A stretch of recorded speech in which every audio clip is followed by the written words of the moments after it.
जय हिंद दोस्तों, स्वागत है आप सभी का हमारे YouTube channel science GK and GS में। एसएससी एमटीएस एग्जाम 2024 8 अक्टूबर के सेकंड शिफ्ट का भी एग्जाम खत्म हो चुका है और अब तक मेरे पास मैक्सिमम रियल क्वेश्चन आ चुके हैं जो एग्जाम में पूछे गए थे। तो शुरू करते हैं आज का वीडियो, दे लेते हैं आज के सेकंड शिफ्ट में किस प्रकार के क्वेश्चन पूछे गए हैं जीके एंड जीएस के। और यदि आप उसका पीडीएफ चाहिए तो मैंने डिस्क्रिप्शन टेलीग्राम चैनल का लिंक दे रखा, आप उसको ज्वाइन कर लीजिए, उस पर आपको उसका पीडीएफ भी मिल जाएगा। तो शुरू करते हैं आज का वीडियो, देख लेते हैं आज के सेकंड शिफ्ट का फर्स्ट क्वेश्चन। सेकंड शिफ्ट का फर्स्ट क्वेश्चन है 2021 के अनुसार भारत के किस पड़ोसी देश में गर्भावस्था के दौरान महिलाओं की जीवन प्रत्याशा सबसे अधिक है? तो ये श्रीलंका की है, श्रीलंका इसका राइट आंसर हो जाएगा। इसका नेक्स्ट क्वेश्चन है भारत में गन्ने का सबसे बड़ा उत्पादक कौन है? तो उत्तर प्रदेश राज्य है, उत्तर प्रदेश इसका राइट आंसर हो जाएगा। इसका नेक्स्ट क्वेश्चन है किस वर्ष हिंदू विधवा पुनर्विवाह अधिनियम पारित किया गया था? तो ये किस वर्ष किया गया था? तो डलहौजी के कार्यकाल में हिंदू पुनर्विवाह अधिनियम का मसौदा तैयार किया गया था और यह अधिनियम लॉर्ड कैनिंग द्वारा 1856 में पारित किया गया था।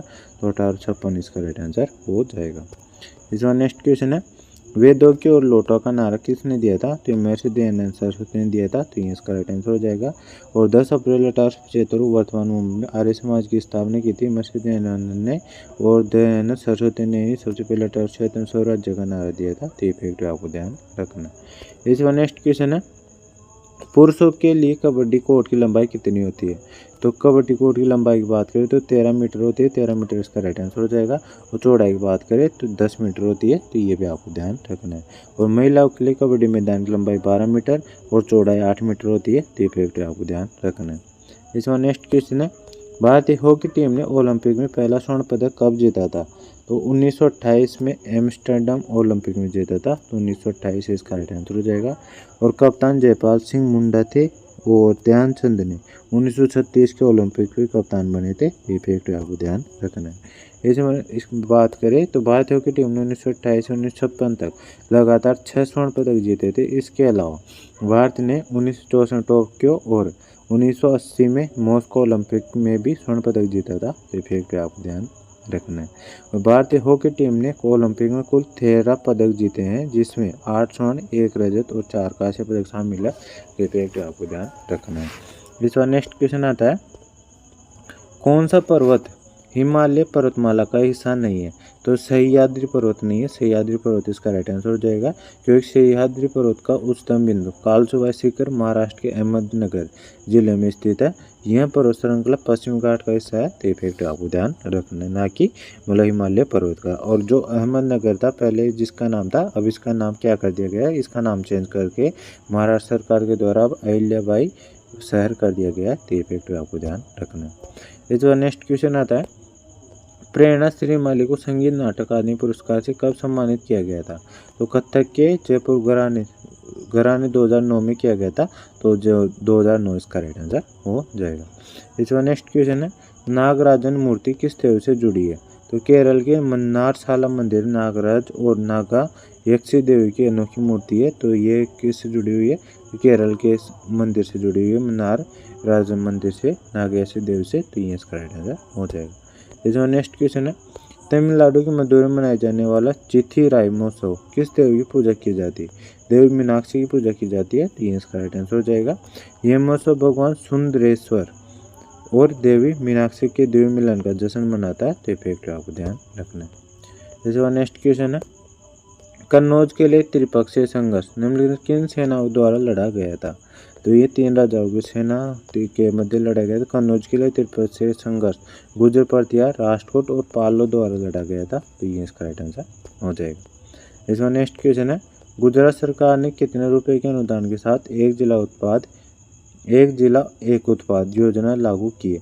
तो गुजरात सरकार ने अपने स्वदेशी उत्पादों को अंतर्राष्ट्रीय स्तर पर बढ़ावा देने के लिए 58 करोड़ रुपए के अनुदान के साथ एक जिला एक उत्पाद योजना लागू की है। तो 58 करोड़ इसका राइट आंसर हो जाएगा। इसका नेक्स्ट क्वेश्चन है निम्नलिखित में से कौन जीव में वंश को वंशानुगत वर्ण ले जाता है? तो गुणसूत्र ले जाते हैं, गुणसूत्र इसका राइट आंसर। क्रोमोसोम में गुणसूत्र इसका राइट आंसर हो जाएगा। इसका नेक्स्ट क्वेश्चन है राष्ट्रीय खाद्य सुरक्षा अधिनियम कब पारित किया गया था?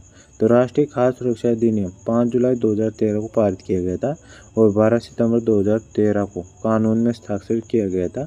इस अधिनियम को भोजन का अधिकार अधिनियम के रूप में जाना जाता है। तो इसको पारित कर लेंगे पूछा गया था, तो 5 जुलाई 2013 इसका राइट आंसर हो जाएगा। इसमें नेक्स्ट क्वेश्चन है, भारतीय संविधान का अनुच्छेद 21 किससे संबंधित है? तो ये जीवन और व्यक्तिगत स्वतंत्र सुरक्षा के लिए मौलिक अधिकार की गारंटी देता है। तो जीवन, प्राणी एवं देह स्वतंत्रता, ये जीवन और व्यक्तिगत स्वतंत्रता इसका राइट आंसर हो जाएगा।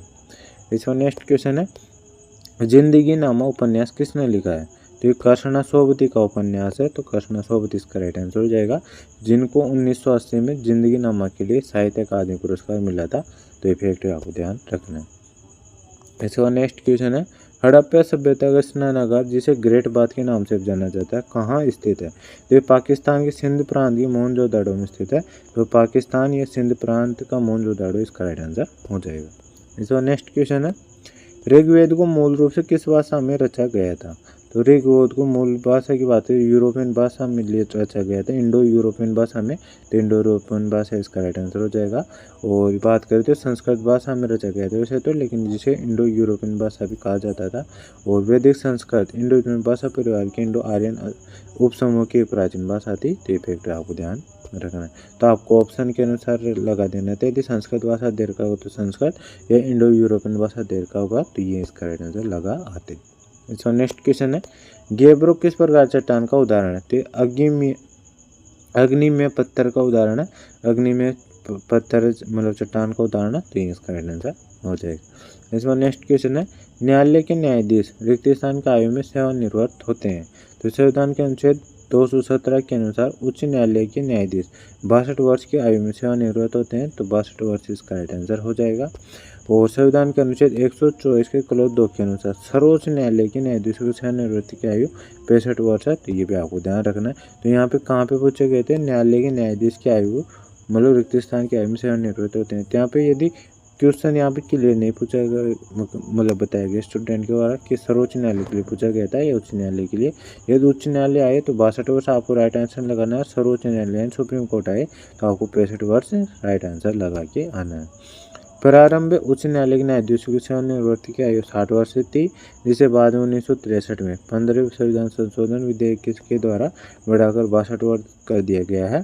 और जो मतलब सुप्रीम कोर्ट के न्यायाधीश है उनकी 62 वर्ष से मतलब 65 वर्ष कर दिया गया था। तो ये भी आपको ध्यान रखना है।